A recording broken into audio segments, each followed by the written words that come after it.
Assalamu alaikum, dear students of class 9th. Hope you will be fine. By the grace of Almighty, we are studying cell and cell organelles, and we have studied cell, animal cell, plant cell, and we have studied some cytoplasm, nucleus. Today, briefly, we shall study according to your syllabus some cell organelles. First, we shall study chloroplast. Dear students, chloroplasts, these are present in green algae and higher plants. These are green structures which are able to synthesize, which helps the plant to synthesize their own food. In the plants में तम structure आसान gym से तुम food synthesis हेकान करित छ. In fact, उमन छ वनान kitchens of the cell. क्या अच्छ food prepare गसान. उम छ leaves में generally आसान present.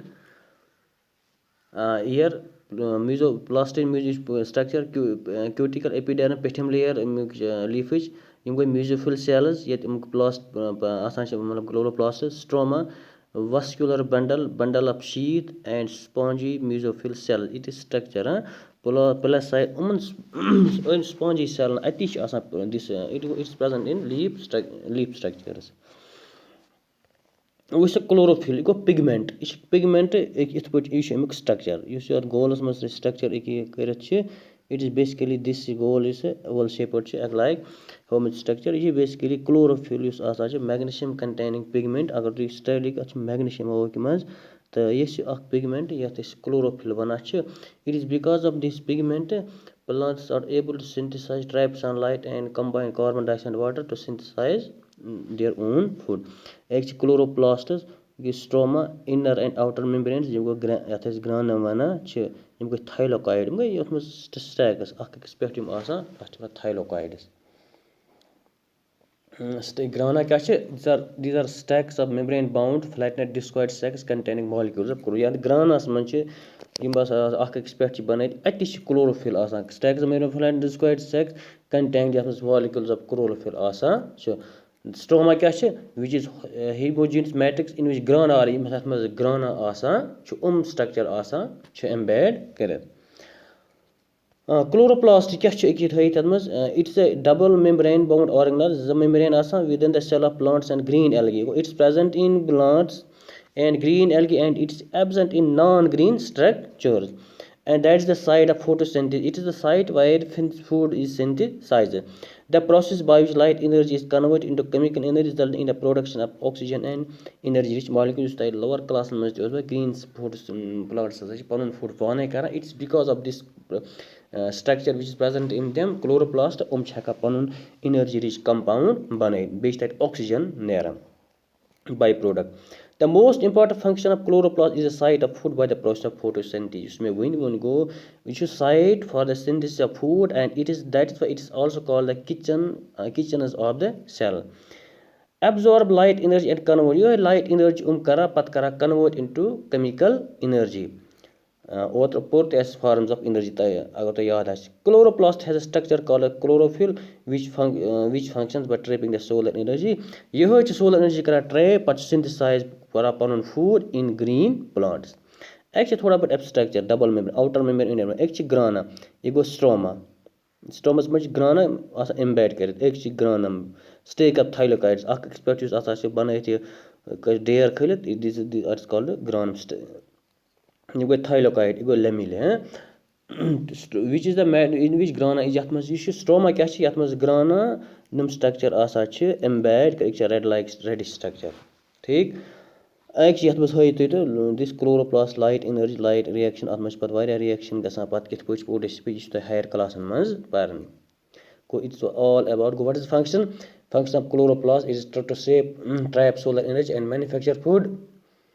There are so many types of chloroplast, chromoplasts. Green allow structure green color in fact they give color to leaves. They synthesize food. Then we have another structure that is mitochondrion or mitochondria. Structure is structure of mitochondria. Powerhouse of the cell. This cellular respiration gژھان یُس respiration gژھان چھِ break down of food gژھان چھِ یہِ چھِ microvillar granules rough endosperm nucleus lysosomes each mitochondria ایک چھُ یِمن mitochondria یہِ structure دِس ہٲیِتھ چھِ یَپٲرۍ reddish type structure زٕ ترٛےٚ چھِ آسان present in cells these are the power house ییٚتہِ energy نیران چھِ mitochondrial DNA چھِ باقٕے structure ہٲیِتھ وَنان کیٛاہ چھِ popularly known as power house of the cell گوٚو اگر تۄہہِ یی پَگاہ what which is the called power house its mitochondria because اَتہِ چھُ energy breakage energy مطلب produce گژھان single mitochondria چھُ plural mitochondria گوٚمُت single or double bound membrane organelle found in eukaryotic organisms they are found inside the cytoplasm منٛز cell organisms they play a major role in break down nutrients and generate energy rich molecules چھِ energy break down کران تِم this energy rich molecule تَتہِ مطلب پَتہٕ تورٕ ATP synthesize کران ATP بَناوان energy بَناوان ییٚمہِ سۭتۍ یُس أسۍ باقٕے process لگان چھِ they regulate یِم metabolic activities of the cell تِم تہِ چھِ regulate یہِ کران promotes the growth of new cells and cell multiplication it promotes growth of new cells بیٚیہِ cell یُس divide گژھان it is because of this mitochondria has role in it helps in detoxifying ammonia in the liver cell منٛز یُس ammonia گژھان detoxify تٔمِچ چھِ detoxification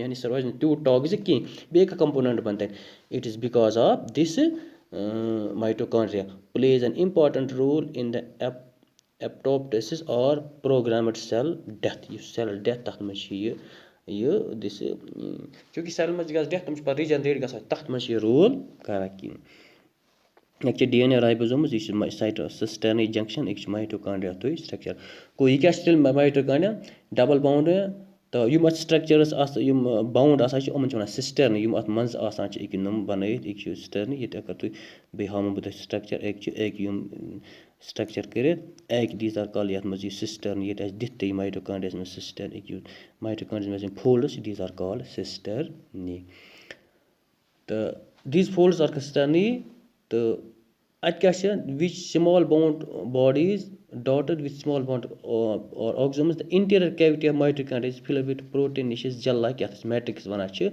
یَتھ منٛز ribosome cellular DNA molecule mitochondria are absent in bacteria یہِ گژھِ تھاوُن یاد mitochondria absent in bacteria and red blood cells تِمَن منٛز چھِنہٕ مطلب گوٚو these are absent in bacteria and red blood تِم چھِنہٕ mitochondria آسان کینٛہہ mitochondria sites for cellular respiration یُس glucose break cellular respiration گژھان چھِ سُہ چھِ mitochondria یَس منٛز گژھان یہِ گژھِ تۄہہِ تھاوُن یاد تہٕ یُس یعنی oxidation to oxidize carbohydrate fat present in the cell carbon یُس water تَتھ بَنان چھِ بیٚیہِ carbon dioxide it is because of this mitochondria تہٕ اَتھ منٛز چھِ یہِ energy واریاہ ATP synthesize ATP generate گژھان that is why it is also called power house of the cell hope you have understood it a bit you can consult books